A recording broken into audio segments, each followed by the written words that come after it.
Hey guys, welcome back to Home Built, and in this episode we are going to be finishing up all of the internal parts of the bodywork on the Alfarrari.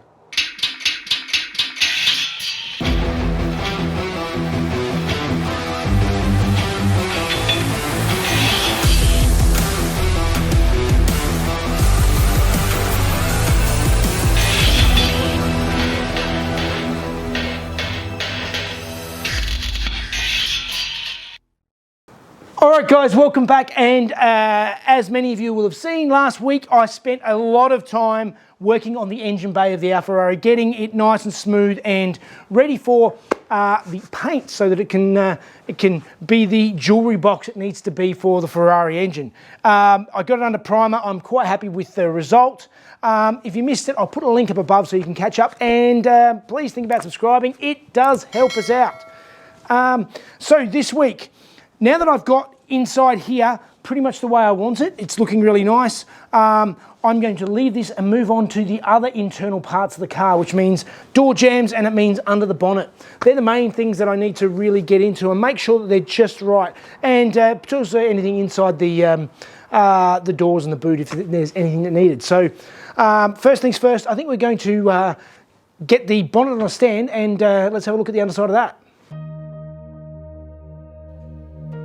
Alright, so first I'm going over and sanding back the whole thing with 80 grit just to key everything up, and then going around and finding any little tiny lumps that I'd missed previously with the die grinder and sander, etc.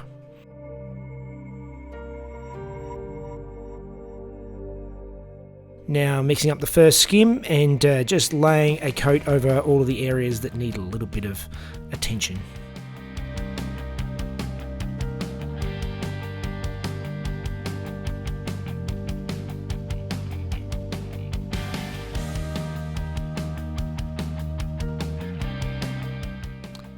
Particularly paying attention to the little tiny tight corners, which are very, very difficult to get into.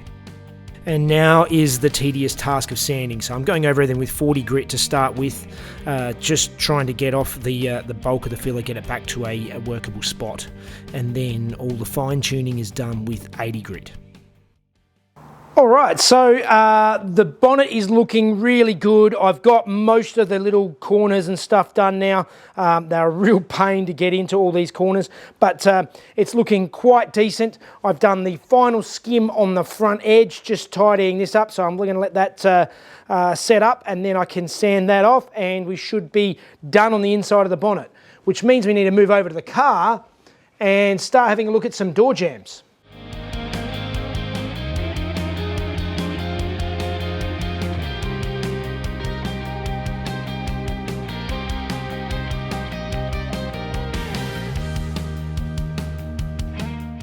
Alright, so a couple of skims and a bit of sanding later, and I've got this nice and smooth in this corners here, same in here and same on the other side of the car. So now I need to go round and hit it all with 80 grit so I can get in there and put my high fill primer on the inside of the door jambs on both sides, and also inside the bonnet.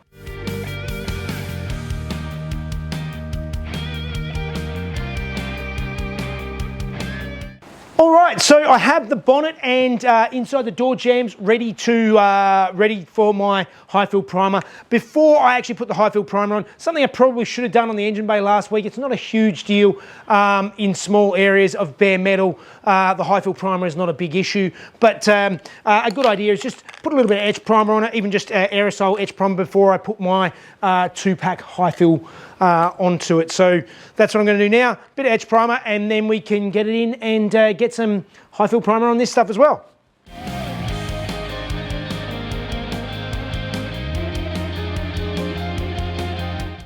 Okay, so hopefully you can hear me over the sound of this very loud heater, but I've got my old diesel heater out because it's quite cold this morning.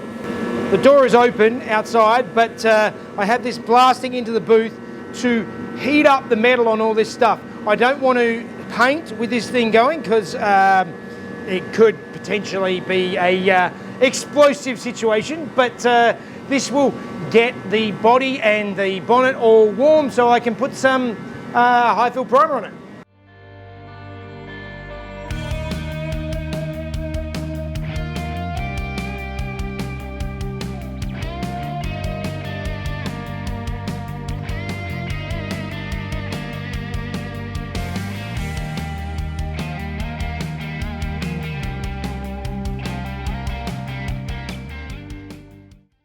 Okay, and this is all looking really, really nice.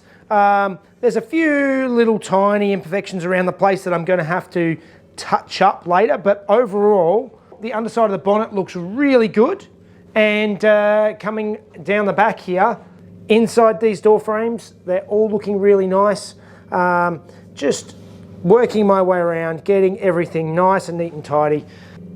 So there may be little touch-ups to do later, but now these are done, it's time to get it out of the boot and start reassembling all the doors, bonnet, boot again, so that we can get the bodywork on the outside nice and straight.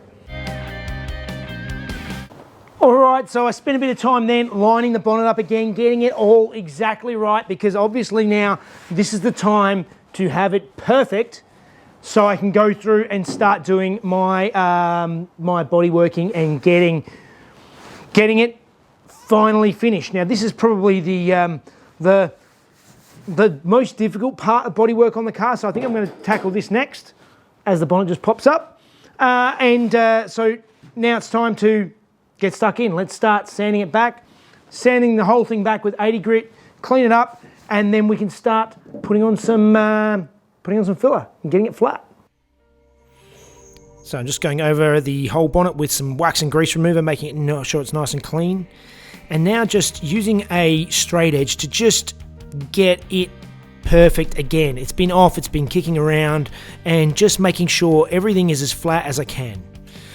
Then to mix up some filler, it's 50:1, just get a nice good solid colour all the way through and start laying it on.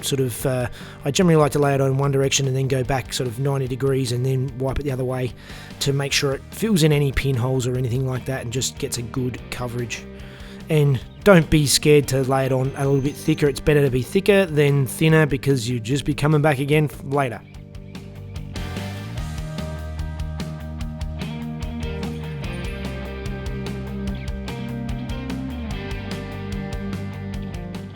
And then standing it with 40 grit in a sort of crisscross pattern to try and get it back to a nice level surface and get rid of 95% of all that stuff I just put on it.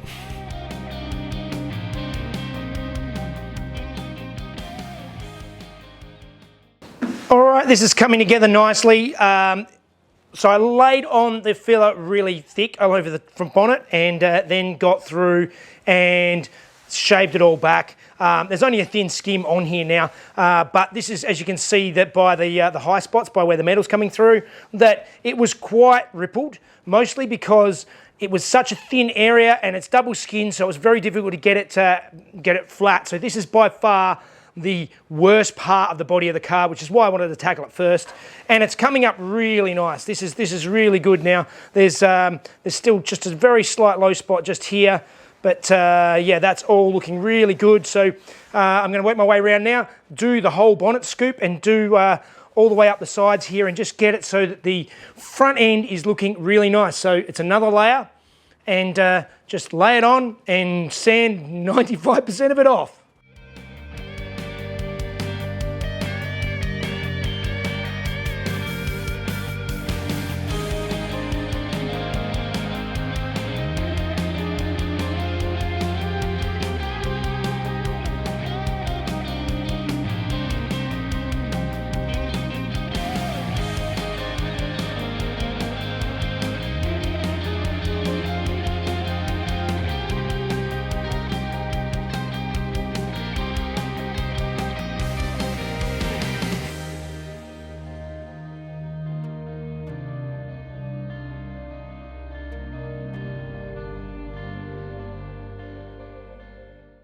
Okay, so this is all really coming together quite nicely. I've been going over these patches that I did in the bottom here. Most of this is good. There's still a couple of little low spots just here that I need to go over, but it's mostly nice. And at the moment, I've gone over everything just with 40 grit sandpaper. So obviously that leaves quite deep scratches, and the way with all bodywork is working your way finer and finer and finer. So start out with 40 grit. I've got to go over this again with 80 grit before I put the high build primer on it. The high fill will fill up those 80 grit scratches quite nicely, but it sort of, you probably won't fill all of the 40 grit. And then each step after the high fill, you use finer and finer again. I'm happy generally painting over about 400 grit is the last you can do before you put base coat and clear on the colour and clear basically on the car. So we're just going to keep working away at this. It's slow and tedious, and it's a lot of sanding and a lot of dust. The thickness of the dust on the floor is crazy because obviously the best way to put on the filler is to put a larger amount on than you need and take it back, because what I find takes a lot more effort is when you miss a few little spots and then you try and fill a few spots. And the trouble is if you've got, if you imagine you sort of got a wavy surface and there's a low spot and you sand everything down perfect and then there's just a bit of a dip. The trouble is when you fill that dip again and then sand again, you inevitably sand a little bit either side of that new repair, and you end up making dips on the other sides, and the whole thing ends up wavy. So you need to use a broader block, the bigger block, to go over the areas. And when I sand, I like to sand in a cross pattern. So instead of just going side to side like this, where you cut a line, you want to try and spread it out over the area. So I'd sand diagonally one way for a while and then diagonally back the other way in a crisscross pattern, so you get this nice flat level surface. And that's what I'm going for here, so that the bonnet lines up with the front and everything is just getting nice and smooth and neat and tidy. As I said, the front is the worst part of this car, so this is the bit that's taking the most work. And to be honest, it's actually coming in pretty quickly because I got it in such a reasonable state to start with, and yeah, it makes life a lot easier. So another few coats and some more sanding, and we'll see how much we can get done today.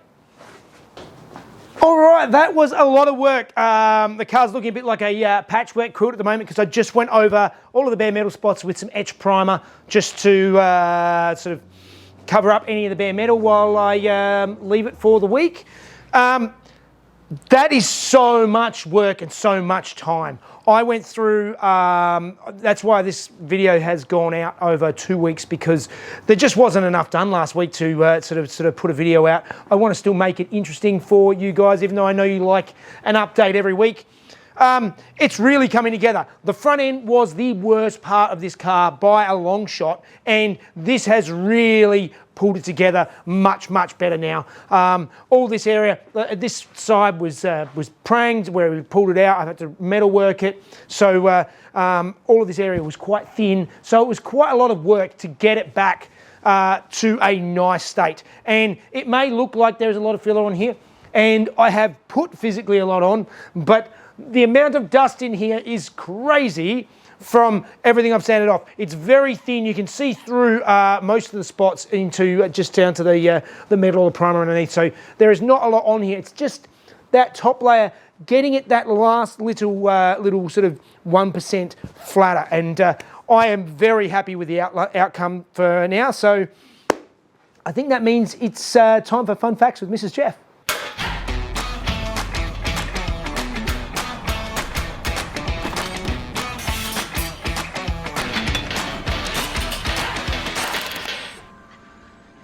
Hey guys, in 1978, a Ferrari dealer in Padua, Michelotto, began preparing 308 GTBs in Group 4 specification for the World Rally Championships. By 1980, the Ferrari factory started to provide support, supplying Michelotto with the best chassis so that he could add in the roll cages and so forth. They were powered by the 2-valve non-QV V8s using mechanical fuel injection instead of the road car Webers or the Bosch K-Jetronics. They were also fitted with close ratio dog boxes with no synchros and adjustable shocks. The bodies were made from fiberglass and Kevlar with flared arches and light pods for night stages. 11 of these cars were produced, getting multiple second places over several events. In 1982, cars were built to Group B rules, which required them to run the same bodywork as road cars, which actually ended up adding 30 kilos to them. One of these went on to win the Spanish Rally Championship overall and third place at the Targa Florio. Ferrari began building a monster Group B car from the ground up with the 308 GTM. The engine was longitudinally mounted and made 370 horsepower at 8,900 revs per minute.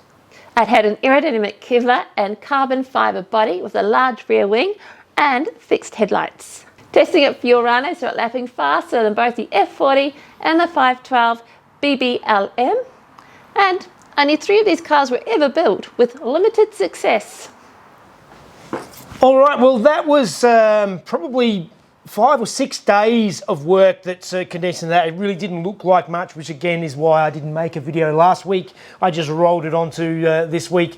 Trust me, I've still been working as much or more. It's just really time consuming and not a lot to show. But this is really coming together. The obviously having the underside of the bonnet and in the engine bay and door jambs and stuff done. So it's onto the outside now, and getting the bulk of the front done means that I'm a long way through, and hopefully next week we can get the doors on and get the bulk of the shell all bodyworked, ready for high build primer, and yeah, we're chipping away, getting, as I keep mentioning, getting closer and closer to that colour.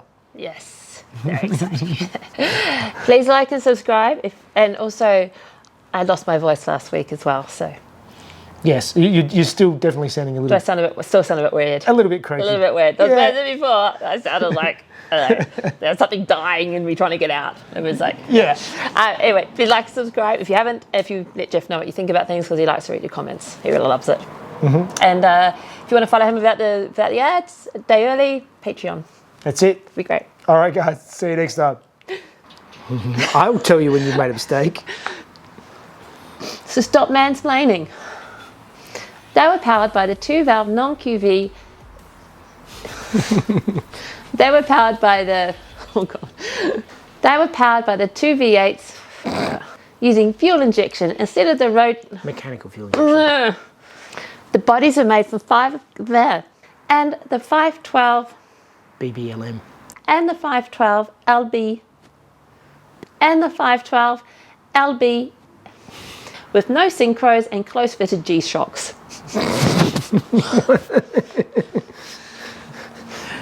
G-shocks. So the bodies were made of light pods, or they had light pods? They had light pods. Bit of distinction, isn't it?